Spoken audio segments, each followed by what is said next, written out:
Bapak, Ibu, saudara-saudari yang saya hormati. Kalau saya tanya ibu-ibu apa bahan membuat nasi goreng, semua akan bilang nasi, kecap, telur, garam, merica, ayam, dan lain sebagainya.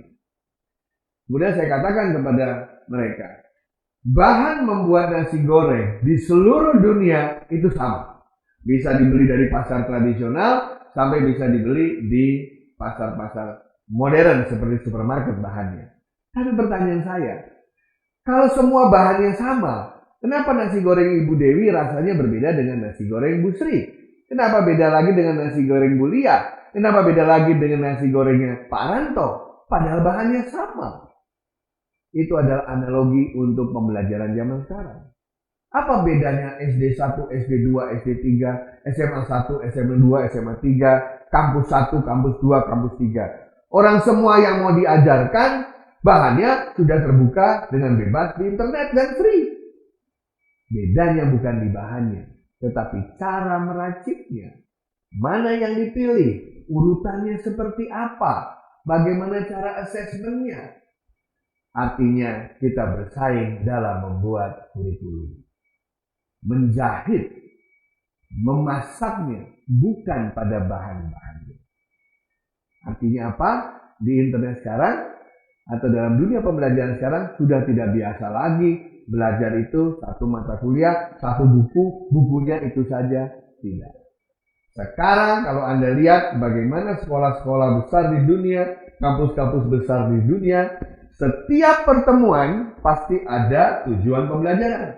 Dan bahan belajarnya isinya adalah bukan lagi buku seperti dulu, tapi tautan atau link ke beberapa situs yang relevan. Mengapa demikian? Karena mungkin 15 menit lagi ilmu yang saya ajari ini sudah usang. Udah ada ilmu baru. Kalau kita menggunakan buku terbitan bulan lalu, sudah nggak dipakai lagi buku itu. Nah, kalau yang menggunakan buku fisik menjadi sulit. Dengan adanya elektronik dan semua pengetahuan ada di internet, mereka bermain dengan link-link atau tautan-tautan. Kemana tautan itu bermuara? Tautan itu ke semua sumber-sumber pembelajaran yang ada di dunia ini. Apakah larinya ke buku, ke video, ke audio, kemanapun itu. Intinya adalah yang bisa mendukung agar tujuan pembelajaran tercapai. Dari mana semua ini semua? Nah, dulu orang berpikir sebagai guru kan guru bilang begini, ah males pak, cari linknya satu-satu, orang saya juga nggak tahu di mana.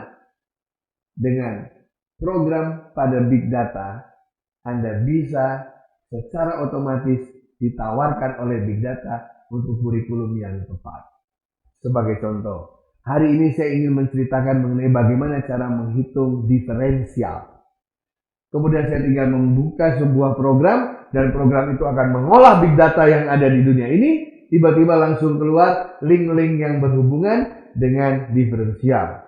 Dari yang mulai beginner sampai yang paling advance. Dari situ baru guru-guru mulai melihat satu persatu, memilah dan memilih. Sama seperti ketika ingin membuat nasi goreng tadi. Mana yang duluan, mana yang belakangan. Mana yang harus dalam, mana yang cukup di permukaannya saja. Sekali lagi, membuat nasi goreng bukan bahannya yang penting, tapi cara meraciknya, fasilitas atau tungkunya di mana, minyaknya itu bagaimana menaruhnya, apa dulu yang dilakukan, apa yang dilakukan belakangan, penyajiannya seperti apa, itulah yang make difference. Desain instruksional dalam sebuah kurikulum yang terintegrasi. Terima kasih.